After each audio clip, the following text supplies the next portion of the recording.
Brace yourself for the ultimate test, the ABSA Off-Road Championship, and fast-track yourself through the race with vehicle and asset finance from ABSA. Today, tomorrow, together.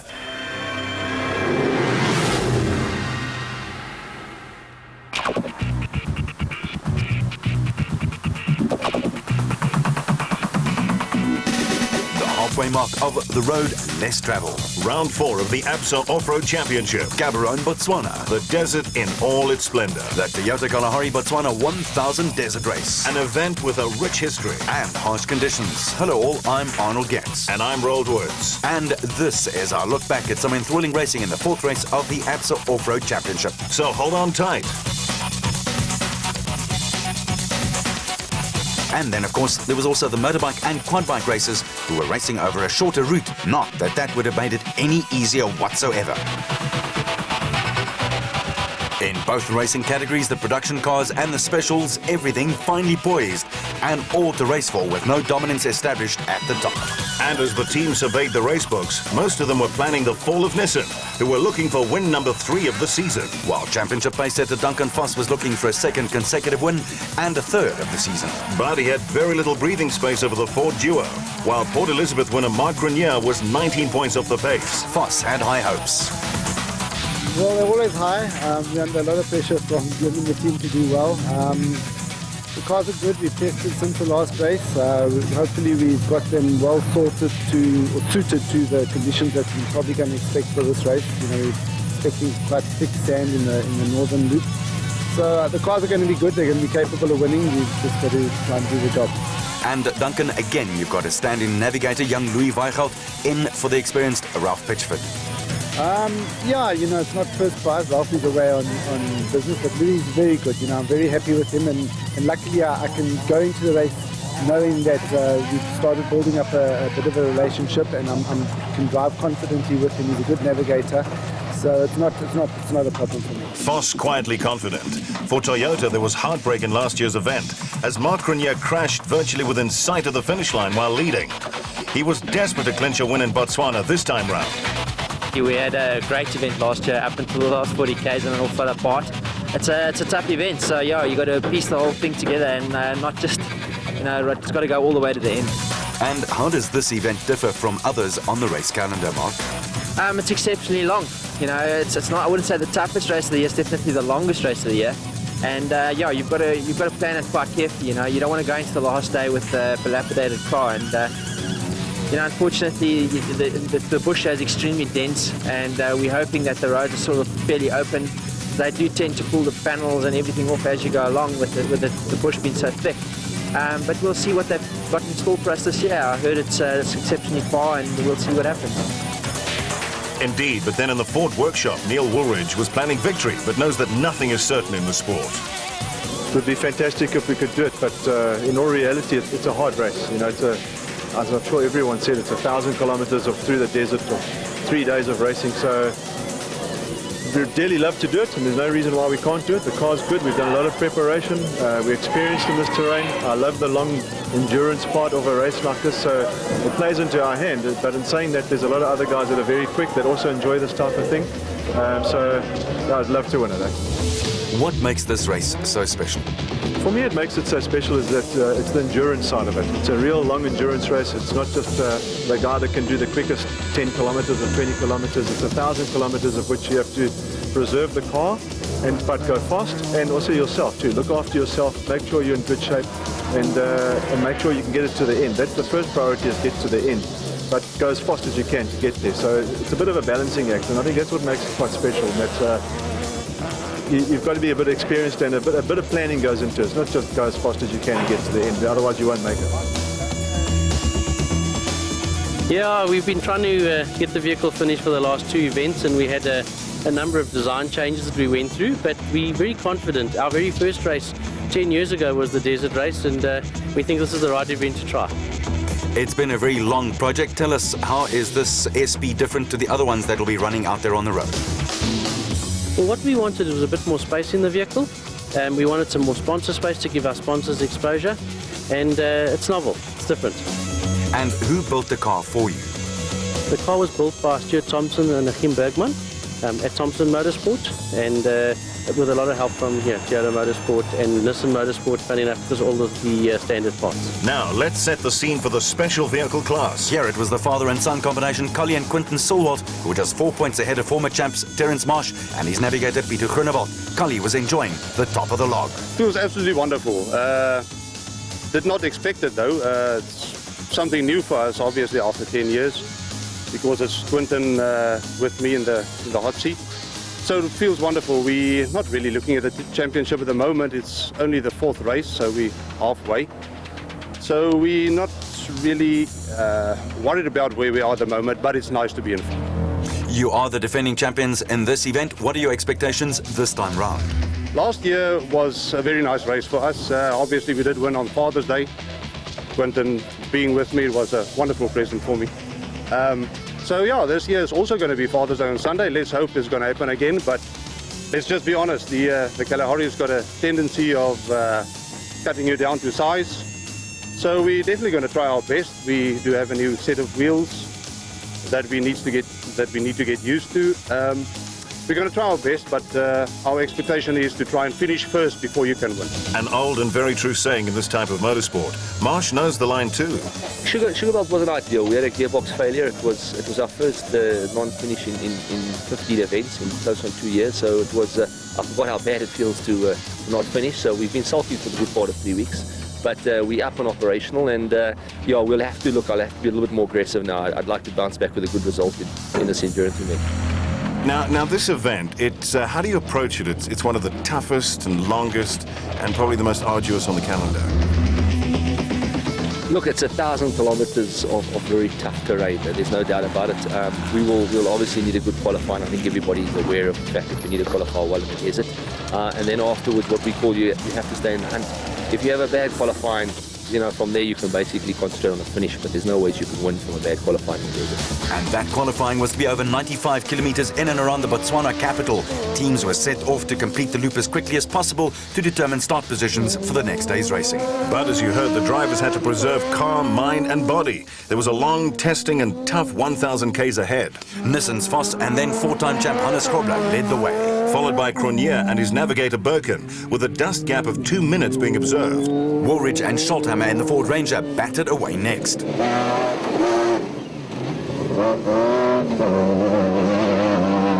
The prologue started and finished in Kumukwane, with quick sections, thick sand and several river crossings making up almost 100 Ks of extremely tough terrain. In fact, so tough that organisers warned that this loop might take almost 2 hours to complete. Father and son Jaap de Bruin in the Micra and Excel dealer team Toyota was setting the early pace. With a flying Anthony Taylor in only his second off-road race of the series in his Castrol Toyota, together with Robin Houghton in the co-driver's seat.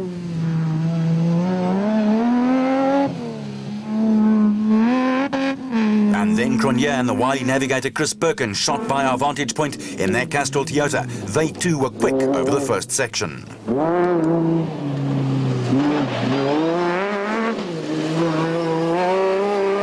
But Vos and his stand-in co-driver young Louis Weichelt really had the bit between their teeth.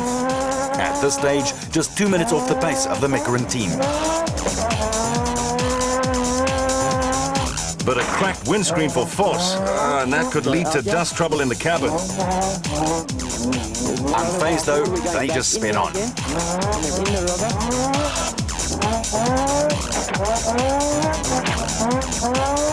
Vos working that gearbox hard. And so was his stablemate Hannes Grobler. The evergreen 51-year-old was obviously nursing his Nissan Navara with an eye to the remaining 905 Ks of racing left. But after just 7 Ks, Grobler picked up a flat. That's desert racing for you.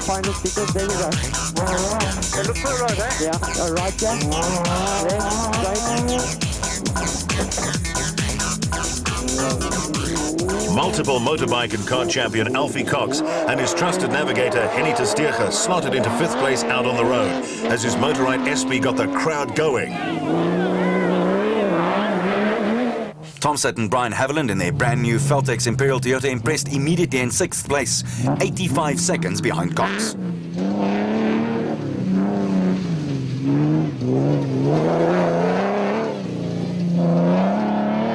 And the brothers Zamatin, Henry and Maurice had their Class D Ryobi Nissan singing a merry tune as it was leading its category by more than 3 minutes.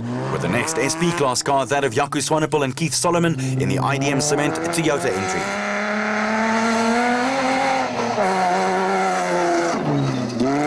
The route set out east of Cagatla to Manoko and then back past the west side of Tamaga to complete the 95 Ks. Former national champions Woolridge and Schothammer enjoyed a solid yet unspectacular run. They were 6 minutes behind. And just 36 seconds behind them, their teammate Kobus van Tonda and Rian Guelpa in the Unifreight Ford Ranger was chasing hard.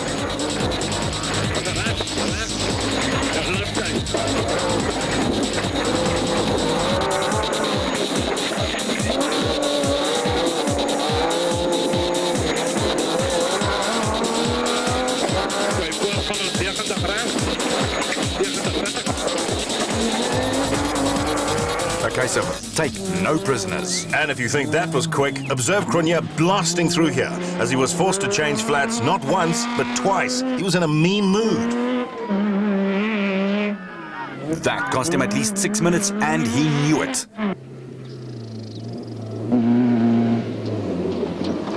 In Class E, the sideways hopping antics of 4x4 Mega World's Dion Venter and Ian Palmer got them the lead. But in the production car class, the De Bruins, for the second year in a row in Botswana, set the quickest time for the prologue by 2 minutes and 17 seconds. The line in the sand had been drawn. In the specials, it was all-out racing from the word go, as the winners from the Nissan Sugarbelt 400 led the way. Gary Bertolt and Andre Vermeulen in their big Atlas Copco Porter.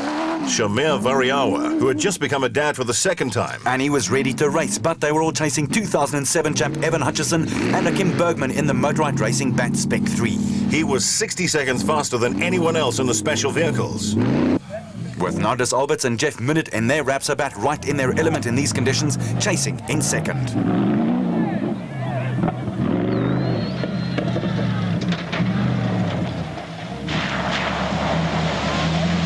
And surprisingly taking it easy through the water jump first time round. And then Century Property Development's Colin Matthews and Alan Smith blasting away in third, 2 minutes off the pace. Nick Harper in the second Atlas Copco Bat with stand-in co-driver Andrew Jalupski at his side, with themselves only 3 odd minutes back.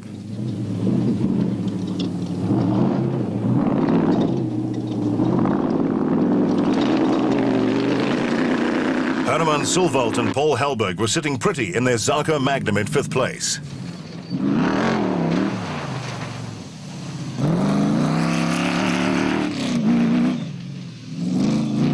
With John Moore and Tom Claassen in their free spirit, relegating some of the big-name teams down the order with a really fine showing early on.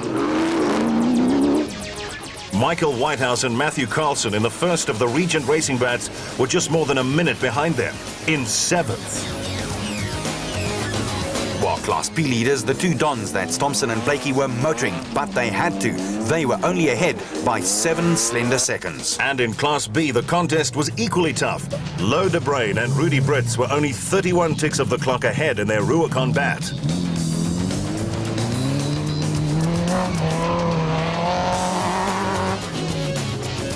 The earlier traffic had churned up the route, and it was a guessing game at times.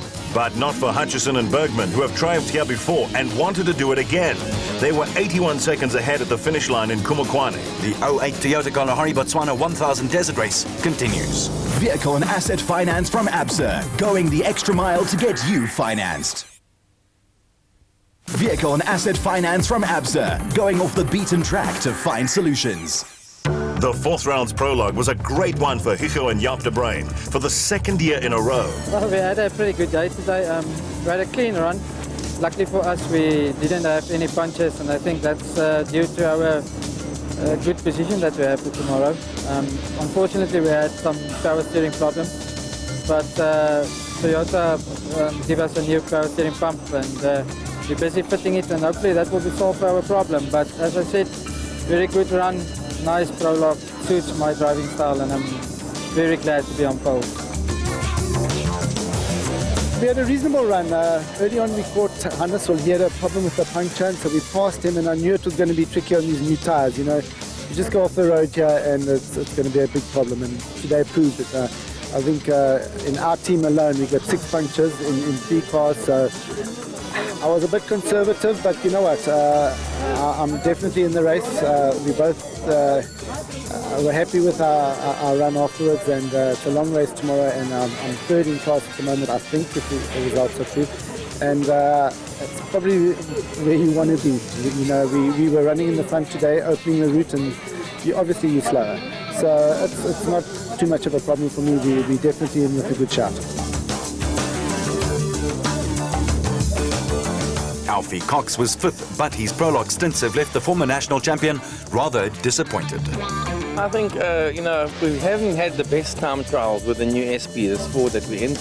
But today, it's been a great, I think we topped 2 or 3, and I just think it's a combination of riding the bucks in the Botswana for so many years. I can read the terrain quite well, and also definitely Henny did an unbelievable job today.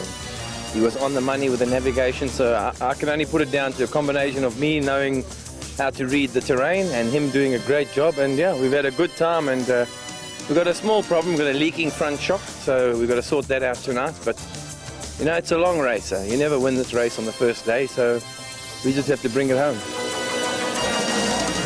We had a reasonable run. We tried to keep it neat and tidy, but unfortunately we got two punctures. We'd actually caught up to Duncan. We were sort of driving in his dust. We got a puncture. The first one we changed quite quickly. I reckon it was about 2 minutes. And then about 30 k's from the end we got another puncture. Unfortunately the car sort of rolled forward off the jack, and the jack sort of got all jammed. That one was a bit of a mess. So, yeah. Tough day tomorrow. And judging by the feverish activity after the prologue, everyone in every team knew that for sure. Alberts was just happy to have finished the thing. I think we had a brilliant day as far as, you know, where we come from. For the 4th race of the year, it's the 2nd time trial we finished, so I'm quite happy with that side. I'd like to think it's a bit of experience and just pure luck. If we didn't have any punches, we got in and got out at the end, which always makes it easier. It's unofficial, but I think we first in specials. We had a good time trial. It was nothing dramatic. We needed to have a good solid time trial without making any mistakes, and that's what we did. I didn't expect us to end up in the front, but quite a few other guys did have problems, so I think that's what's put us into the front. Overall, I think we're 2nd, which is not too bad. Obviously, we're not going to have too much dust in front of us. There's only one SP in front of us. Hopefully all the stickers and the day glows will still be up there, haven't been knocked over by some of the cars. So we've always got the chance of getting lost out in front, trying to find the route and opening it up for the guys behind. But we've still got 2 full days of racing, so we just got to keep it neat and tidy. We've got to keep the car in good condition. We've got Nardis quite close behind us. I haven't seen all the rest of the results. It'll depend on where everybody else is. But obviously, you know, with our not finishing too many races this year, we've got to have some good consistent finishes. It doesn't have to be wins, they just have to be, you know, good points in the bag. So that's the plan, to get that motor out back through to the end of tomorrow without too many special guys in front of us. And as the last repairs were being done and the Botswana sun set on an eventful day, 2 exhausting runs totaling just more than 900 k's lay in wait.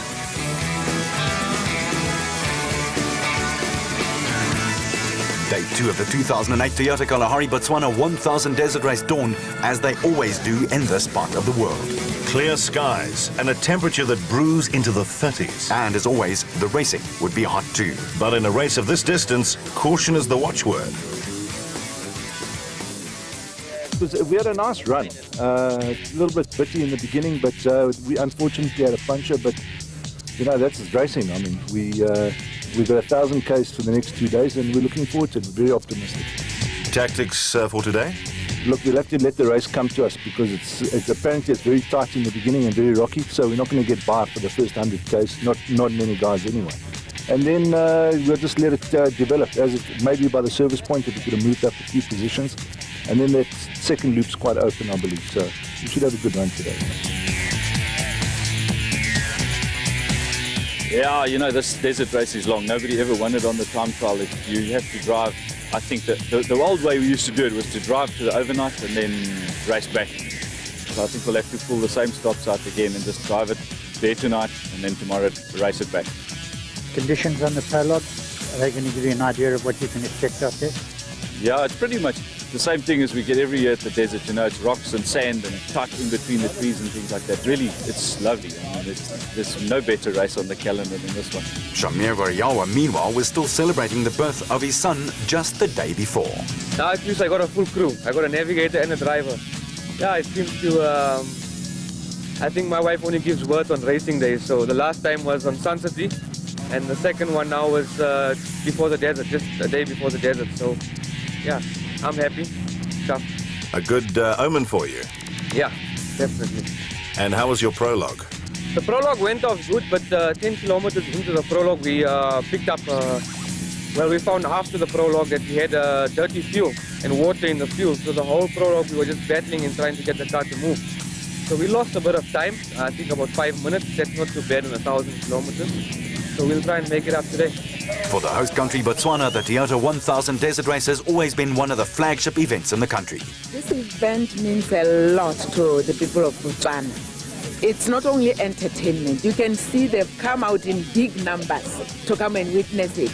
But it's not only that. It's not only that what causes the excitement. We are going to gain from it. You know, all these many people today will be buying from the shops. We have so many visitors, not only Botswana, but even from outside the country. So it really means a lot. And leading off from the line means a lot too. Yes, sir. No dust for the De Bruins in the Micron Excel dealer team Toyota as they led the procession off 59 cars from the start line and on their way. And their charge wasn't the only one in good voice. Hutchinson and Bergman's bat also singing along. Anthony Taylor, national track champion, was delighted with his third place off the line in the Castor Toyota. With Chris Visser and Jabi Badenhorst in a similar Toyota Hilux, third off the line in the SB class. The De Bruins clearly meant business and were aggressive from the flag dropping. With an even more aggressive driver, Hutchinson is giving the Motorride bat wings. Well, almost.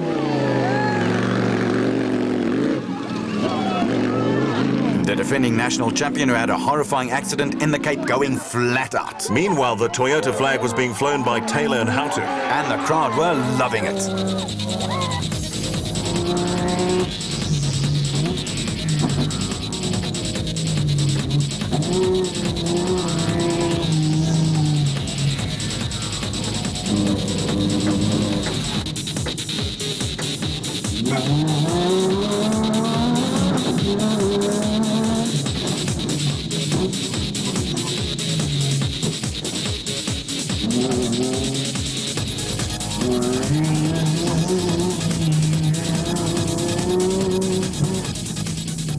But this exacting race throws everything at you. Visser and Badenhorst taking a softly, catchy monkey approach over the rocky stuff.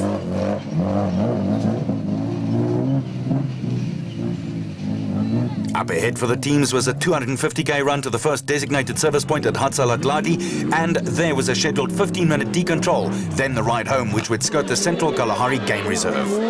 Voss let it all hang out as he tried to take control. And rolled as the dust indicated, he was catching up to Visser and Badenhorst. At a rate of knots, actually.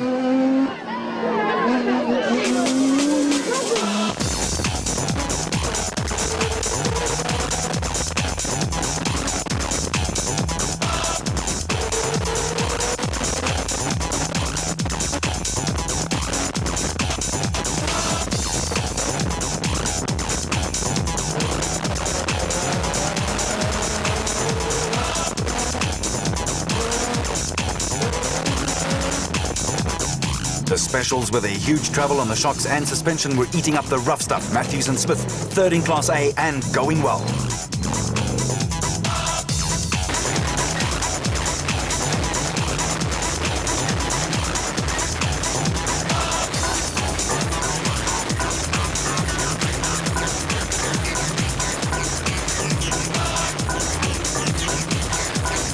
Yeah, but Arnold, you know your kidneys are going to feel this at the end of the day. There's no doubt about that. Cox, a man who boasts more than 24 national championships on 2 and 4 wheels, came through in 5th in the SP class. But the dust made things tough, especially for the open cockpit specials. But Harper and Chlipsky were piling on the pressure. And don't forget the pace. That's right, Arnold, because the Silvo-Hellberg combination was closing in on them.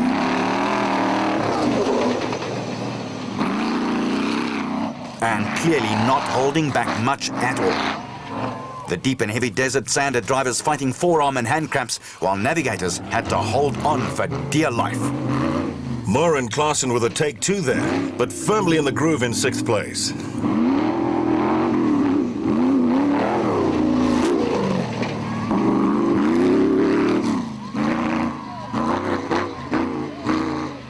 Regents Whitehouse and Carlson had started off smoothly and continued to take on the desert just like that. And that's probably not the worst way to negotiate your way around, is it, Arnie? Well, wouldn't quite know, haven't been there yet, but I assume so. With 500 k's of racing planned for the day, definitely not the wrong strategy. The newcomers, Thompson and Haviland, were doing the same thing. With the new look Silvolt Racing Bat Spec 4 filling 7th place and looking nicely in control of things. With the designated service points for bicycles temporarily out of service, Gary Gillingham and VZ Van Sale in the Shellbat had kept their spot in the top 10. And then the Class B leader and championship leaders, the two Dons, Thompson and Blakely Zarco, blasted past. With the Zomatans in the Ryobi Nissan still at the head of affairs in Class D. Talking brothers, in Class P, the brothers White, that's David and Gary, were trying to close the gap in their Rubicon Bat.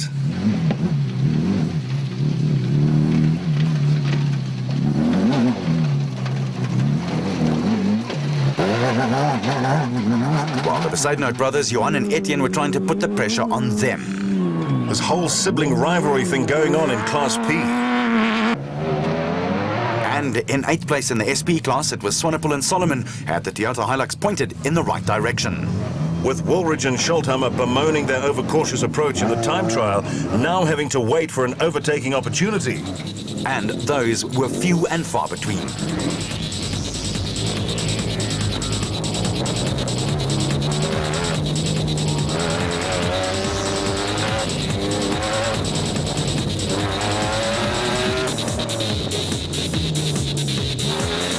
The first 70 k's of racing, the order on the road, the De Bruins setting the pace for the Toyotas, 1-2. As a matter of fact, 6 Toyotas in the top 10. A great showing for the Johannesburg-based company.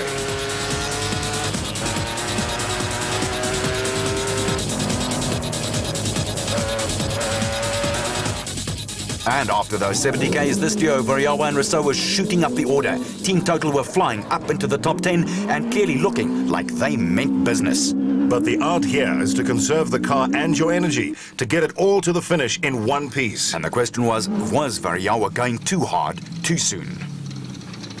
That running order, and Matthews and Smith in 4th, with Moore and Klaasen pushing as hard as they possibly could.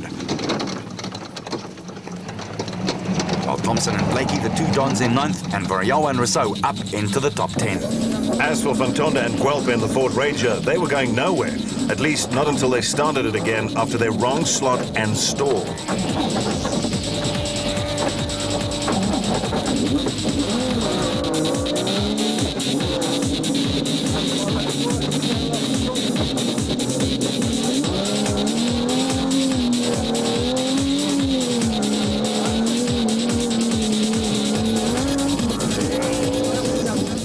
Locals certainly got their money's worth, and the Class B leaders, Louw de Bruin and Rudy Brits, were still holding off the defending national champions, the Cries. Now another big mover was Cronier, who had gone from 12th in class up to 7th after having to contend with a lot of slower traffic. But perhaps there was a blessing in disguise there. It meant that he was saving the Toyota. You mentioned the Cries, and they were now in the lead in Class B by a scant 47 seconds. Yeah, the race was definitely on. With Simon Beckett and Stephen Harris also joining the fray, they in turn were just 33 seconds behind. Class B was boiling. Ivor Tollefson and Quinn Evans, back on duty after becoming a father back in Britain, were trying to make up for lost time after a nightmare prologue where they were stuck behind a herd of cows. Twice, actually. Yeah, that's racing for you here, and the pressure was on for the Nissan duo. In the E-Class, Fenter and Palmer were still in control in their 4x4 Mega World Toyota, but were being chased by Jack Peckham and Lucio Santoro in the Ford Ranger. And in Class D, it was Cliff Weichelt and Jimmy Goch in the N1 4x4 Toyota who were enjoying the upper hand. Toyota was doing its own race proud.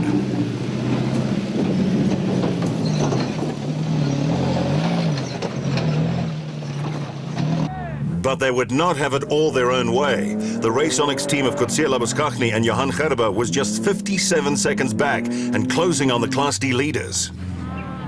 And Jannie Visser and Joks Leroux were doing the same in Class E in their team Barbaspan Castrol Toyota. It was tough in the trenches. Especially if the trenches are dug in the desert. In Class B, Bezuidenhout and De Bruyn were still holding on to 4th place. While Peckham and Santoro had climbed 4 places and had the Ford Ranger purring along. Driving like an Agatha Christie novel, with a few interesting twists and turns.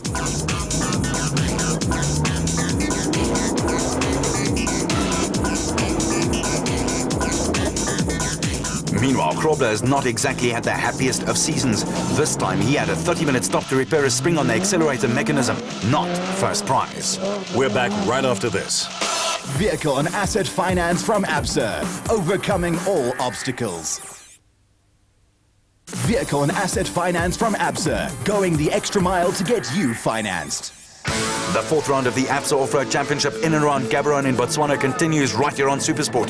And as they were after the time trial, the De Bruyns were still leading the Toyota Kalahari Botswana 1000 desert race. Even after scaring a cameraman a bit there. And in second, Castrol Toyota's Anthony Taylor applying all the pressure.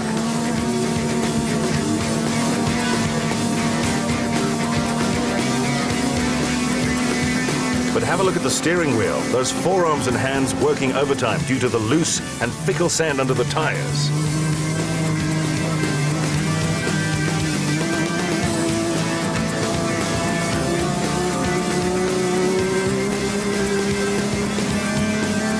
In the specials, it was the diminutive Evan Hutchinson who was setting the pace, now reaping the benefits of all the hard work they put into the car.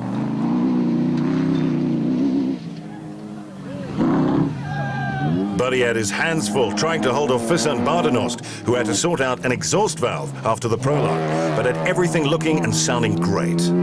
But things were changing, Rold. Voss and Weichelt were past a handful of cars and starting to push. Alberts and Minnaert had given way to 1 or 2 specials, but they were still firmly ensconced 5th on the road. Matthews and Smith were feeling the desert dust, but had a steady rhythm going.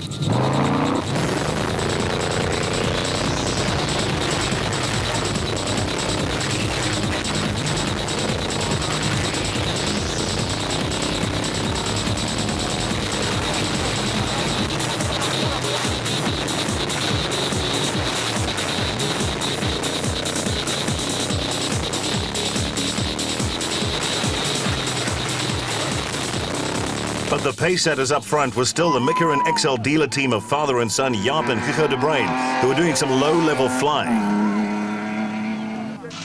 And this corner tempted the drivers to really let the tail hang out, Matthews and Smith, but they used their spare tyres and needed to get one more. Their trusty crew did the rest.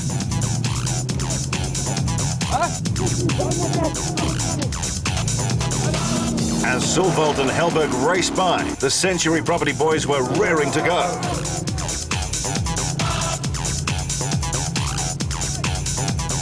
And up front, things had changed. Visser was first on the road as the De Bruyns had dropped out with some mechanical trouble. The Kalahari bush is dense, and so it's very penal, and the temperature was rising steadily too. Visser and Badenhorst going like the clappers. But almost wrong slotting seriously there.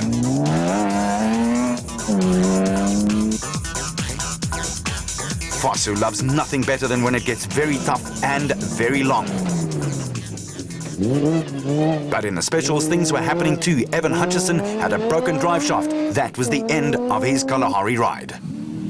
And the big Rapsa bat with Alberts and Minnaert aboard were also going very quickly and effectively through the obstacles that the route planners had thrown at them.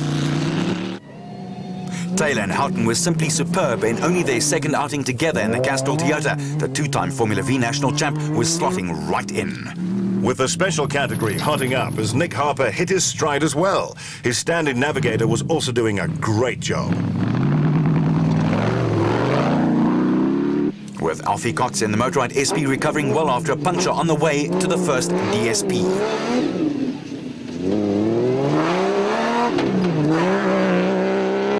Matthews and Smith were still well placed and had put massive pressure on some of the other fancy teams.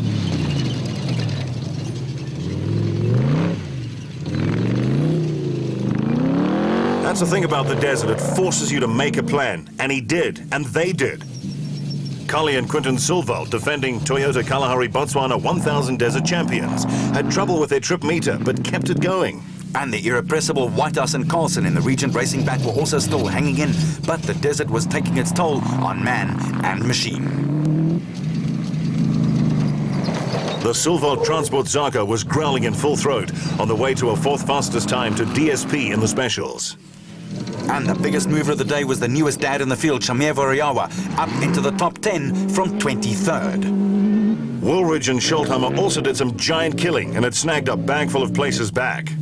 And the leaders in Class B had become the Besaidnout brothers, Johan and Etienne, through some quick and clever thinking and driving. While Crenier clearly had an altercation with matter made of some very solid nature.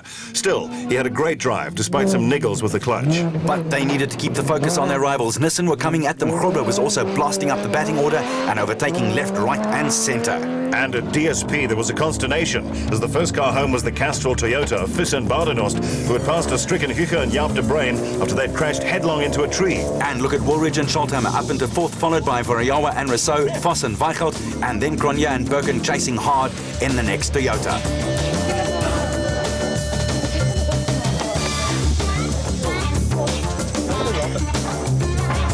And that meant that all the SP cars had picked up the spot. Duncan Voss was in his element after a fine drive, but knew they had to cut out any and all mistakes. Well, we're having a good run. Cars okay, it's not great. Betting, I think our setup isn't really good for these sort of conditions, but you know, we're going at a good pace. Louis is doing a good job. Caught one or two cars, so just got to keep it together, not make mistakes. You can easily make a mistake. So, Duncan, it's a high level of concentration that's needed. All it is. You just got to not miss one bush, one tree, because one of them is going to catch you. The lead car, it's happened to him, and I think he caught two cars, so they obviously made mistakes, so you just got to focus all the time. Alberts and Minute were having a really, really good time.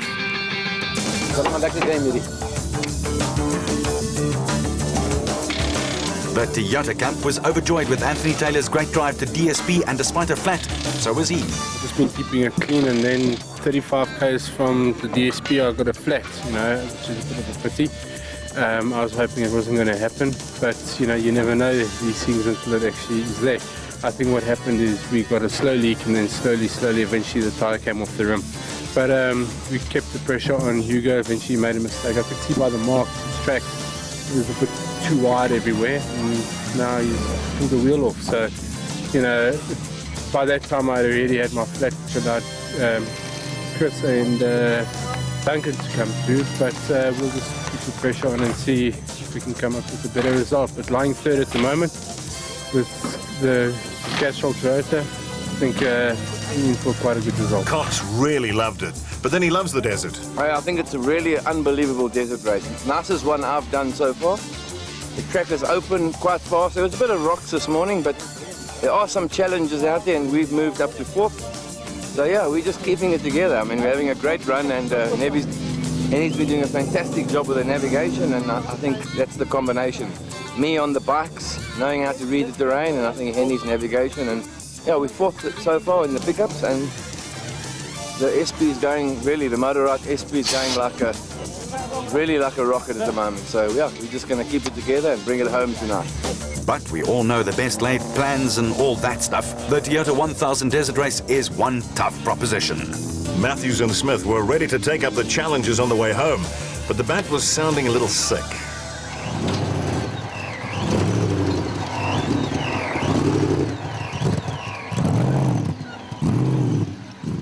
Ford crew Woolridge and Schultheimer got their parking spot sorted, but looked weary as they stepped from the Ranger's cockpit.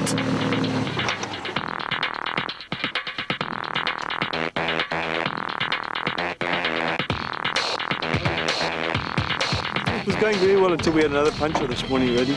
When I say earlier, about 40 k's before the optional DSP, we had a left front wheel that went flat. I don't know why it went flat, so the three guys that we'd got past us again, so we've been sitting in their dust, which has been pretty frustrating. It's very, very dusty, but otherwise no problem. The car's fine. It's a nice route, and we just got to keep it going for another 250 and bring it back. It was pretty clear from the damage to Cronje and Birken's charge that they'd hit someone from behind.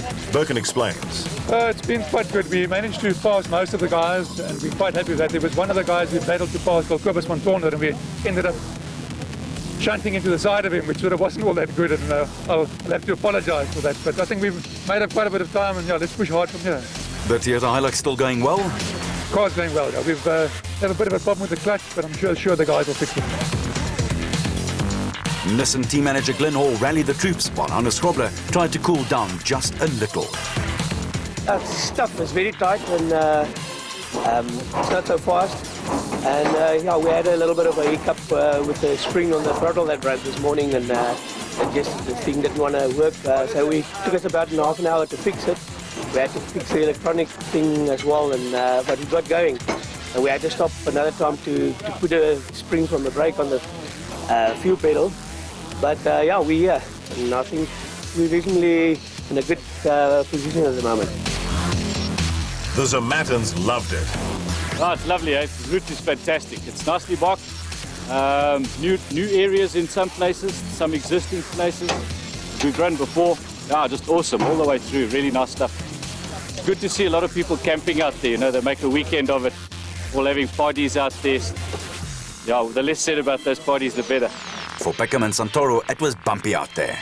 Oh, it's going well. It's very bumpy. It's very bouncy.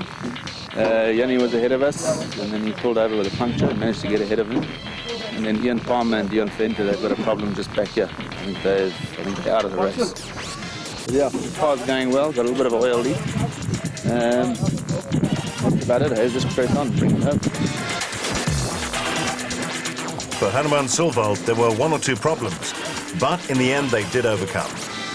Yeah, we battled a bit. The engine management system seems to pick up the idling revs to about 3,000 RPM.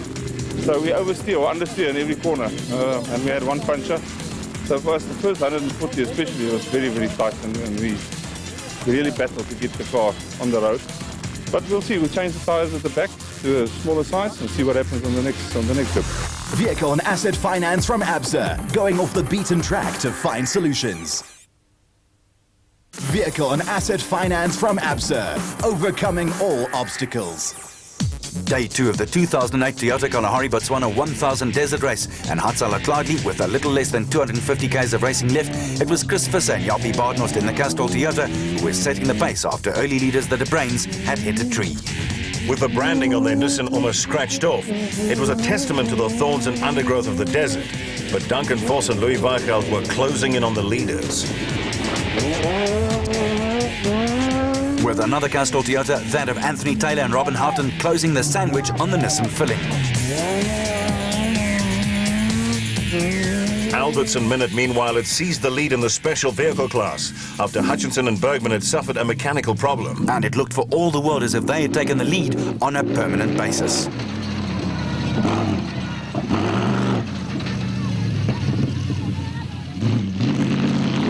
Alfie Cox had been ultra consistent, and he was now up into 4th place, up one and steadily gaining ground.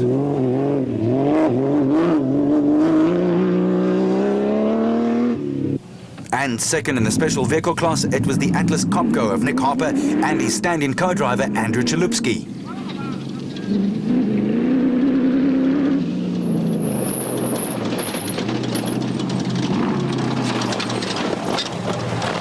Matthews and Smith were flying the Century Properties flag, and doing so with aplomb.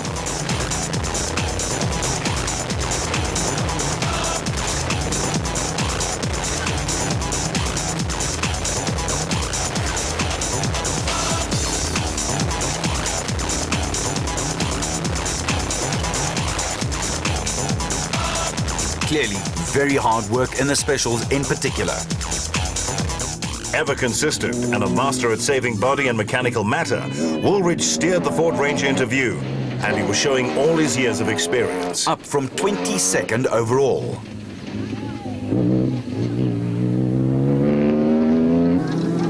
Varioa, who had himself passed almost a dozen cars, slowly ground to a halt, looking for all the world as if their race had been run. And that allowed Cronje and Birken to streak past.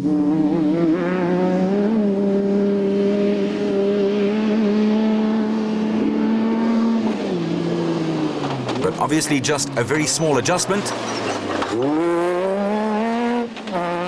And then he and Rousseau shot away again. Championship leaders Cully and Quinton Silvold had the bit between their teeth in their brand new, or perhaps not so new anymore, Bat Spec 4, and it also climbed several places. With Whitehouse and Carlson up into the top 5. Herman Silvold and Paul Hellberg were looking good and were slaving away, looking to hold the fort. But in the production car class, the old warhorse was at it again. Hannes Grobler blitzed the second day, setting a really solid time for the round trip in the Nissan Navara, putting huge pressure on the rest. Former national champion Terence Marsh and his nav Peter Groenewald was super consistent, and from 28th overall they whittled their way through the field, despite battling wheel alignment, a super drive.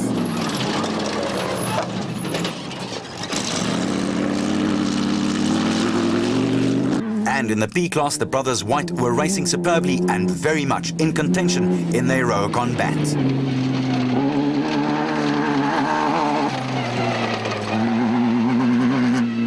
Swanepoel and Solomon in the IDM Toyota SP were also highly impressive and brought her home with some very intelligent pacing.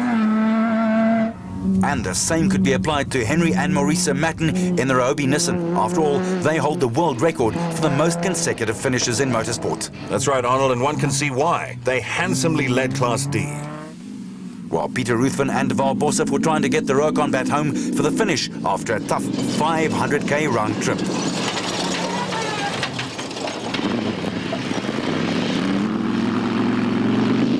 But the husband and wife team of George and Sharon Barkhuizen did bring home the SP and the Rurocon family after a conservative day's racing. And in Class D, Labuschagne and Gerber held on for a hard-fought second, 10 minutes ahead of third.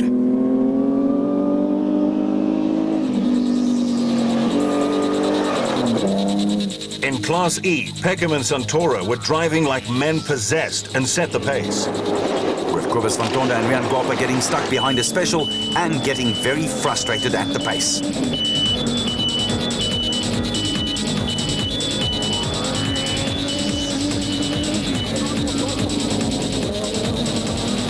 But the order was more or less established, and with the finish line of day 2 almost within smelling range, the art was to keep the car, body and mind together.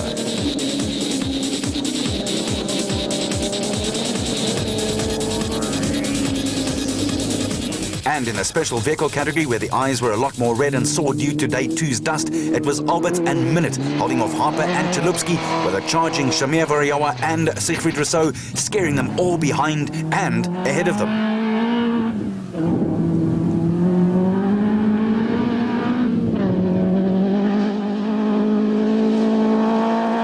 With just 60 k's left to the finish, Vos had gone by, after which Visser and Badenhorst had gotten locked into a tremendous battle with Cox and Testeja and Taylor and Houghton. And in the special class, it was Alberts who had the Rapsa bat well under his thumb, and he kept it right there. Visser and Badenhorst were also still going strong, but they were keeping the wolves from the door. Taylor and Houghton looked like they just hit it off from the word go and put together a fine run to prove that they will be a team to be reckoned with. With Matthews and Smith in a superb showing, just keeping it going in the Century Property colours.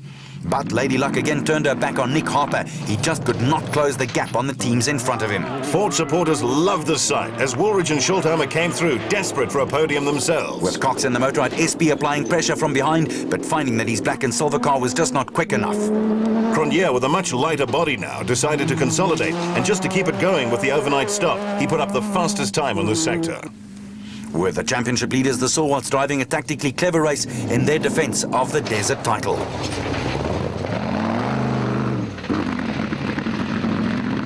Whitehouse and Carlson kept up the pressure right to the line and clocked 7 hours and 51 minutes for the day's racing. But none of them could keep up with Variawa, who'd raced through the field to shoot up from 23rd overall. A masterful display of driving in the sand. Grobler's stop cost him dearly, and he knew that only a very solid showing on day 3 would get him onto the podium. But his storming finish was just not quite enough. His 30-minute repair stop cost him very, very dearly rolled. Indeed, Arnold. Martian Groenewald also raced up the order and at least had a start to another consecutive finish run on the go. And the severity of the race was demonstrated in the numbers. 14 Class A cars started, only 10 remained in the race. In fact, just less than 70% of the complete field saw the finish line of day 2 in one piece, a typically tough desert race in uncompromising conditions. The Zermattens, though, soldiered on and had a storming finish, and the locals loved them for it. And in Class B, it was the Adenko bat of Bez Bezuidenhout and Johan de Bruyn who kept it turning over. And in Class E, Peckham and Santoro still setting an unrelenting pace.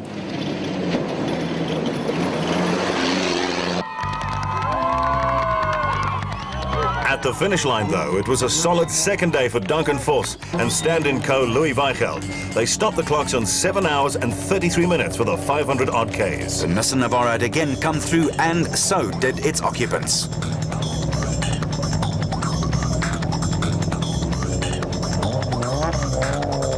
Albert's next brought the Rapsa bat home, and very pleased with a great day as well for him. For Vos and Weichelt, it was a long but rewarding day at the office. Good so far. You just got to be so careful not to make mistakes. We had a misfire in the last 100 Ks, so that slowed us down a little bit, but it's just tricky. You cannot afford to make any mistakes. So you've really got to concentrate and keep the car on its wheels and not hit anything, because you're going to pay a big price. Tomorrow going to be exactly the same, do you think? I hope so. We've got to do a bit of work on the car, try and get it a bit better suited to the conditions. So hopefully we can find a bit more pace, but yeah, we just got to keep it all together. Visser and Badenhorst brought the Toyota home next, and they were elated with a very solid showing in Botswana. That was great. Yeah, we had this morning after the time trial, we had 2 flat tires, but 20 km from apart. So we had to back off a little bit because we didn't have any space. So we got tires at the alternative DSP there on top. So from there on, we started catching up the guys again. And it was very tight.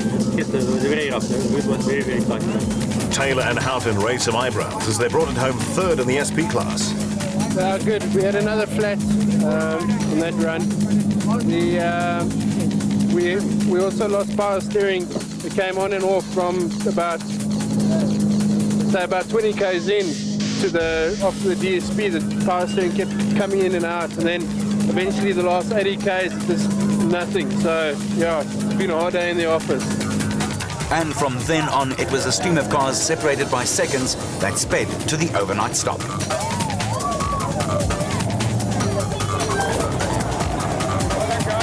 For Ford, Woolridge and Scholthammer had a storming second half on their way in to the overnight stop. Cox and Testierka placed themselves in the ideal position and would have been pleased with the fact that they would not be on too much of a dust dive for the third and final day. While Grenier himself had raised Toyota's hopes with a superb showing and was in first place after having started in 12th early in the morning. As things stood, with 400 Ks of racing left, it was Grenier who was just 17 seconds ahead of Vos and Weichelt. While the big logjam at the top meant that there were 3 cars within 2 minutes and 45 seconds of each other.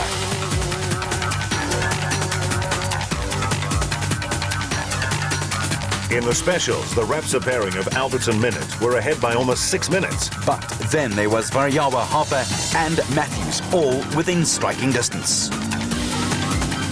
Until the 29th, when we show you the third and final day of the Toyota Kalahari Botswana 1000 Desert Race. You keep it on the road, we'll keep it off-road. That was the ultimate test, the ABSA Off-Road Championship. Now fast-track yourself with vehicle and asset finance from ABSA. Today, tomorrow, together.